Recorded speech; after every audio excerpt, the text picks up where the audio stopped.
thank you so much for having me. And I'm learning so much just sitting on this panel. So I appreciate everything I've heard so far.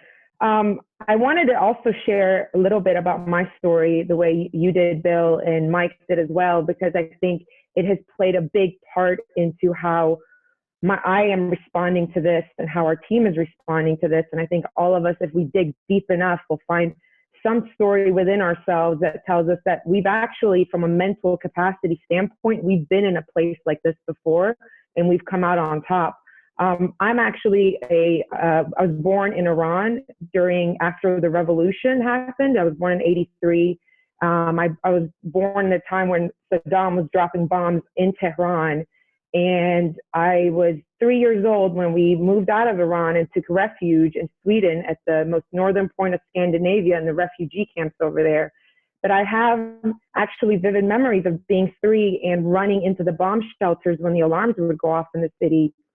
And I also have vivid memories of the refugee camps. And I also remember when I was a teenager, I was between 13 and 14 when we moved to the United States. So staying resilient has really been my life story, and learning to reinvent yourself and learning to retake inventory of what you have as a human, what your human capital is, and how to leverage that to help other people and to really embrace change.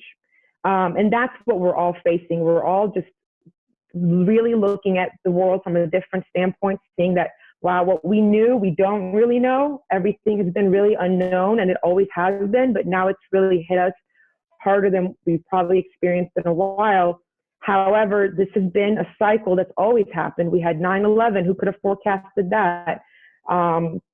So I think everybody has a personal story that they can really connect to and they can use to uplift their team and uplift their clients to realize that this is part of our story as human beings, and we either thrive in change or we fall through the cracks. But none of us have the luxury to fall through the cracks, because we have this privilege with these bar licenses to step up and take the pressure as a privilege to step up in our community, step up for our team, and step up for our clients. And this story of resilience continued on for me in 2016. I actually started off with one law firm, and I was my Social Security firm, the Khaki law firm. And then I had built a business plan that, for a lot of people out there that do know Social Security, it takes 3 years for those cases to come to fruition. And so I built a business plan that within 3 years would get me that 7-figure firm. And that was supposed to be year of 2016. However, in the summer of 2016, Social Security Administration stopped paying. They put some freeze on attorney's fees for about 2 to 3 months. And I had not built that fireproof law firm that Mike is speaking of. And we were scrambling to make payroll. We were scrambling to pay letterhead, forget payroll, just get letterhead in the office. And I had to pivot really quickly and figure out how to diversify my sources of revenue. And it gave me the greatest gift of deciding to go after a passion of mine, which was to start a family law firm. So I've always had this idea of using the resilience and celebration of change to apply it to divorce law, where so many other people out there talk about divorce as an ugly thing, and they talk about it as, we know it's painful, we know it's hard, but we'll get you through it. I wanted to start a firm that would actually celebrate families that would go through that process and celebrate that change. Long story short, within a month, I started a divorce firm, which is now the Atlanta Divorce Law Group. And I trademarked the brand of Happily Ever After Divorce. And within less than a year, that law firm hit 7 figures, and the Khaki law firm got there as well. And I think that this is an opportunity for everybody that's watching this. I'm not telling you to go open up a second law firm, but I'm telling you, you are sitting on an infrastructure that already has so much in it that you can build something else out of it or make your business stronger out of it.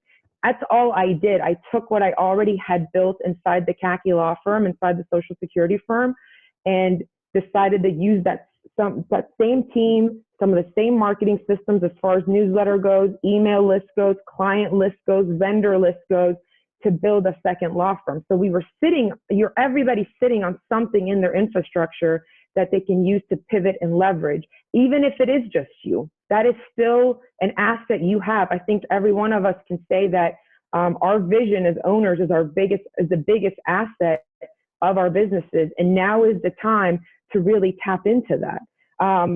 Thanks to that experience, I have really learned that the way, and I know you wanted me to talk about how to shut out the noise and, you know, get through this without all the clutter and noise around you. Thanks to that experience, I've always had the gift of being able to do that. But now comes the challenge of what do you do when you have a team of, in our case, each firm has a team. One firm has close to 20 employees, the other firm has close to 10 employees, and they're separate firms, separate offices, completely separate infrastructures.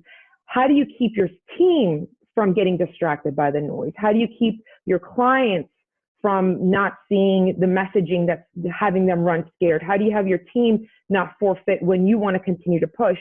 And that for us has really come from having a culture and having a vision for our culture and then articulating that culture into our guiding principles. So as soon as this thing hit, I had a team meeting with both law firms and I said, let's take a look at our guiding values. Some of our guiding values that apply to the situation is that it's be a visionary. So in this situation, we are not going to be reactive. We are going to be responsive. We are going to be ahead of the curve, not reacting to the day-to-day noise. The other vision, the core value we have is be a purple cow. That's sort of our Cherry Garcia that Mike was mentioning, and it's a nod to Seth Godin's book, The Purple Cow. How can we be a purple cow in this time when everybody else is running scared, everybody else is having this fear conversation, where we can have a conversation about, hey, this is a time to show our children how to be resilient. This is a time for us to learn as business owners, what did we not think through earlier? I mean, I'm kind of shocked, to be frank, about law firms that after a week had to lay people off.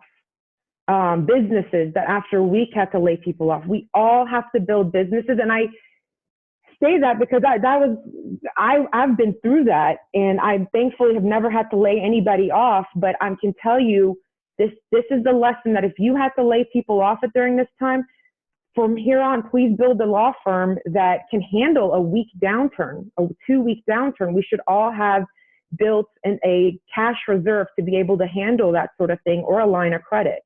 The other goals that we have, or our guiding values, is be compassionate, give grace, be driven.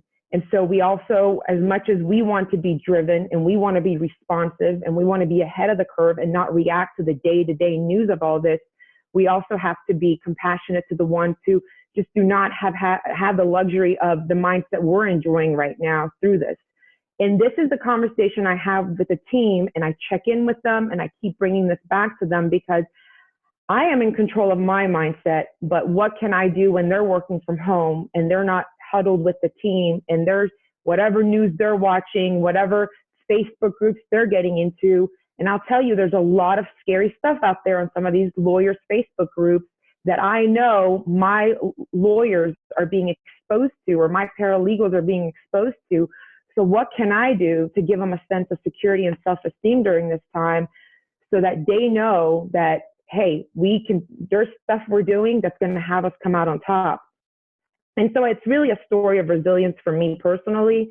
And it's a story of resilience that applies so well to our divorce clients already, because happily ever after divorce, if it's about anything to us, it's about celebrating change.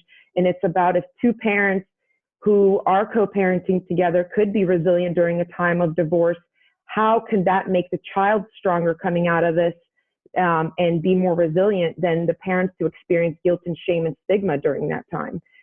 Some of the things we've done to keep this going for our clients, because the truth of the matter is, if you are out there on social media, if you're out there and wanting to speak and wanting to be a leader and step up, you can have people's attention so easily right now.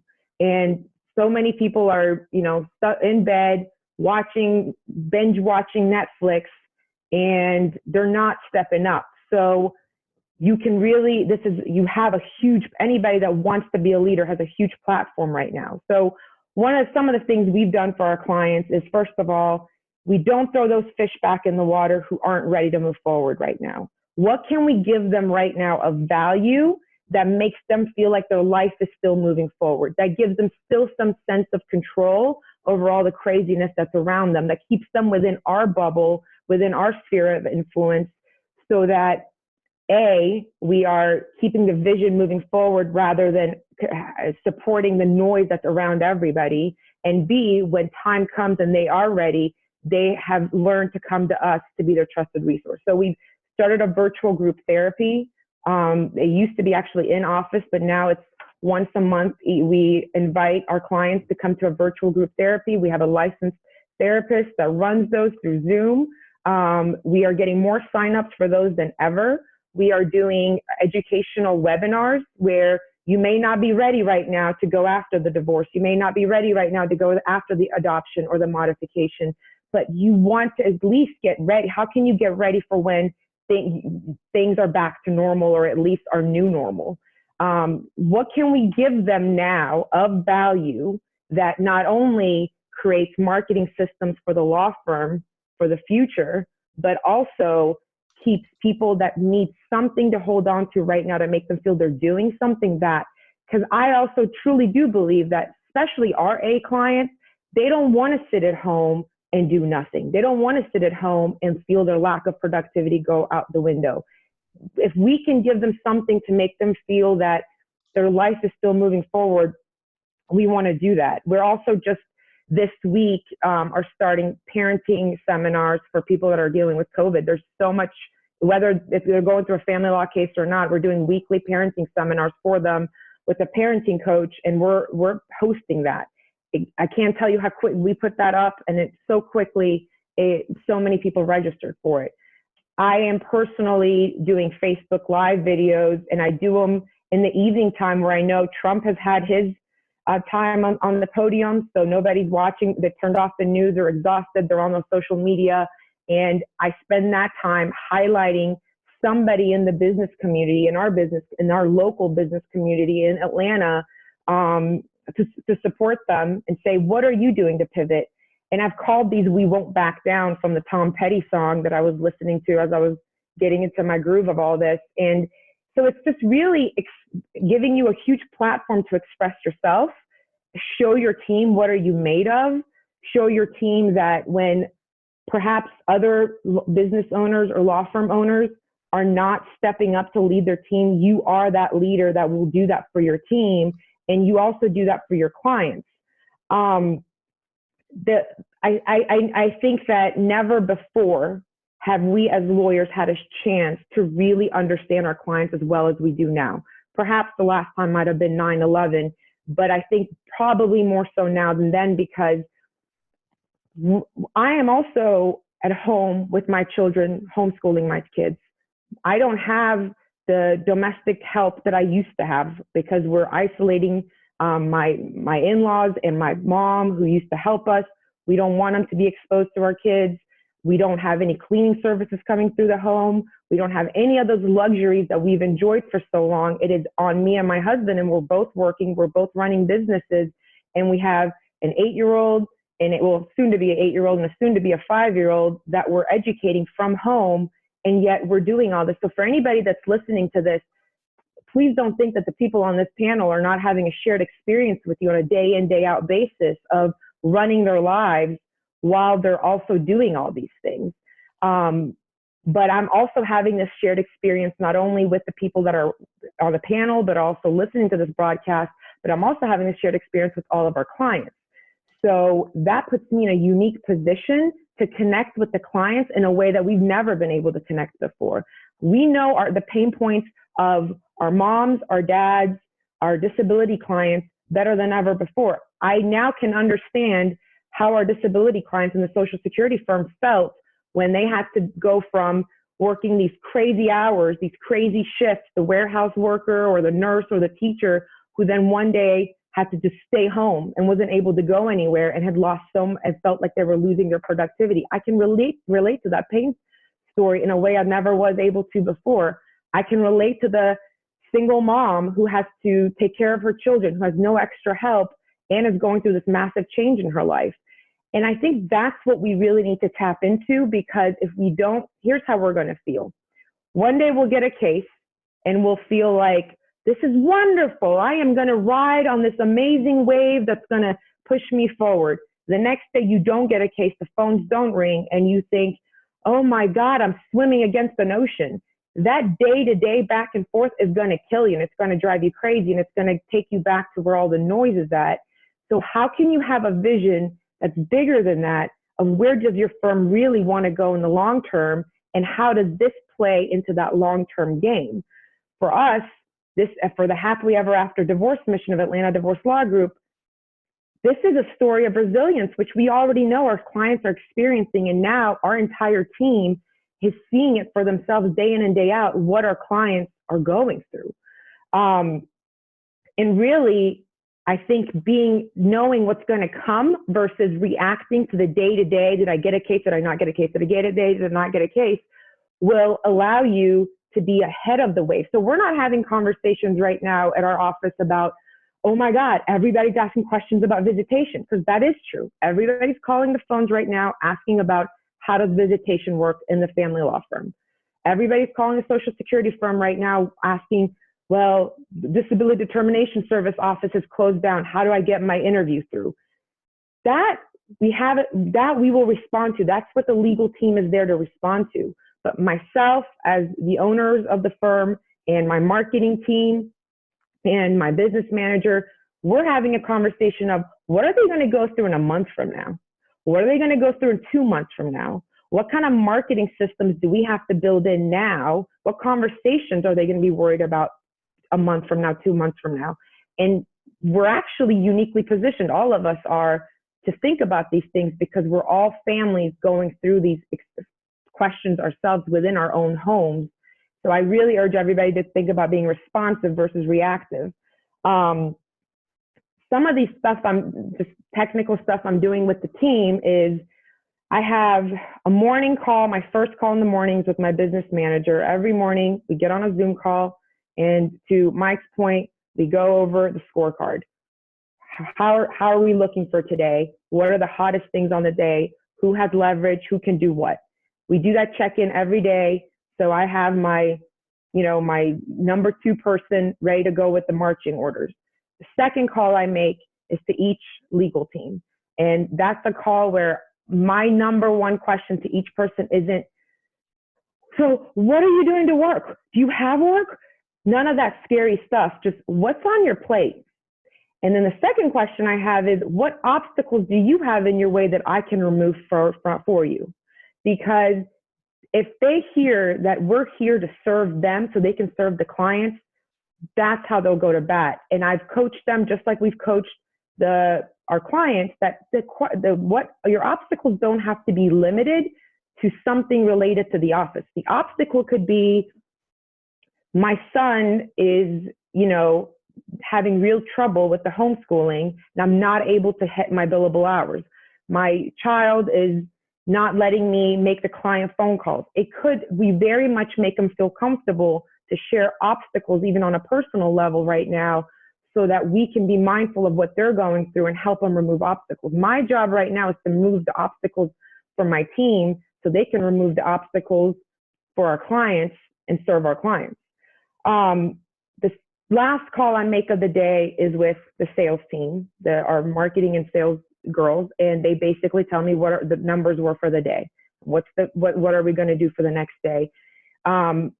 Those 3 calls throughout the day basically gets me what I need, and on top of having my regular financial reports and everything else like that I look at to know where we ended the day, where we headed the next day. And that's to Seth's point, that this is a daily thing now. This is not a weekly or monthly conversation, because you want to stay ahead of the curve. We've been testing our marketing systems and all our virtual systems like never before. I have my business manager test the phones twice a day, once in the morning, once in the afternoon. What is that client experience like right now? What is the client experience inside the Zoom room? What is the client experience having to get our documents, sign them, and send them back? And I'll say this for a lot of the family law firms, and I'll have a message for the Social Security attorneys as well. I hear a lot of people saying, well, the courts are closed, the courts are closed. Again, what can you do to be resilient to respond to that? Can you push opposing counsel to move the case forward? Can you make a call to the opposing counsel? If the opposing counsel is dragging their feet on it, well, watch their business, because it's about to fall apart, and you're going to be there to pick up the clients that come out of that.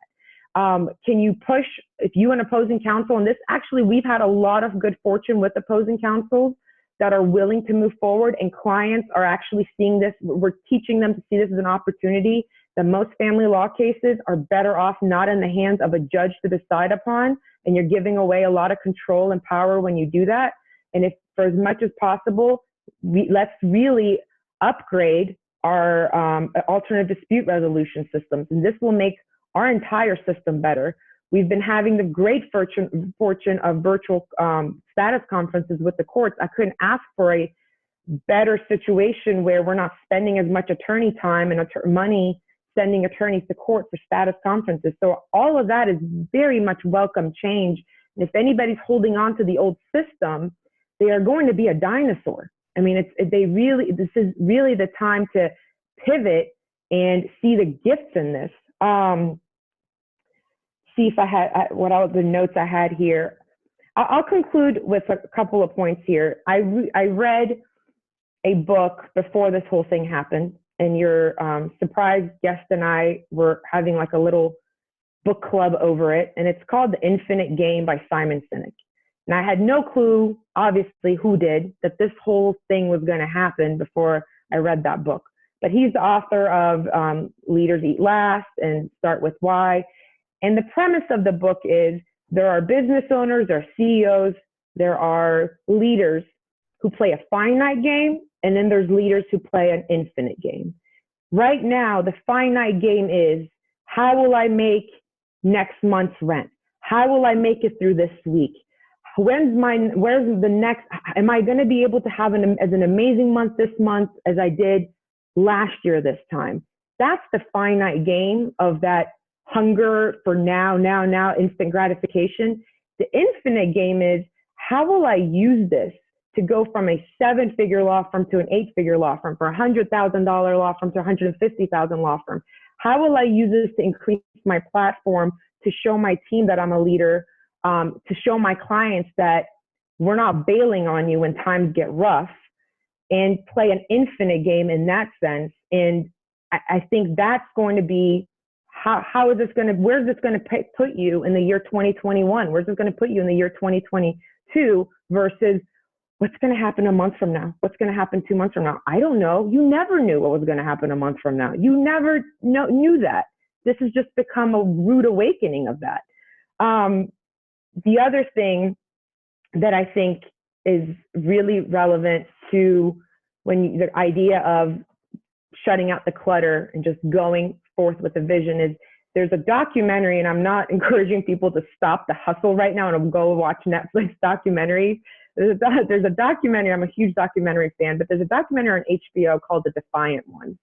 And it's another one that I totally geeked out on. And it's the story of how Jimmy Iovine, who is a huge music industry mogul, pivoted when the music industry came to a crashing halt, when everybody was doing the uploads and nobody was buying CDs anymore, and how he pivoted and made a deal with Apple and really saved the music industry. And Apple made an amazing deal with Apple, with Dr. Dre and the beats and all that. It's so pertinent to watch that right now, because he'll give you the analogy of a racehorse that put on the side blinders, that's just racing forward and stops looking left and right. And that is really the mode that our vision and our core values and our story of resilience has allowed us to be in, that state of mind right now, where we really just have our side blinders on what's the family law firm doing to the right, what's the family law firm doing to the left, what's the Social Security law firm in the right or left doing. It's about, what are we doing to position this to be our biggest game going forward?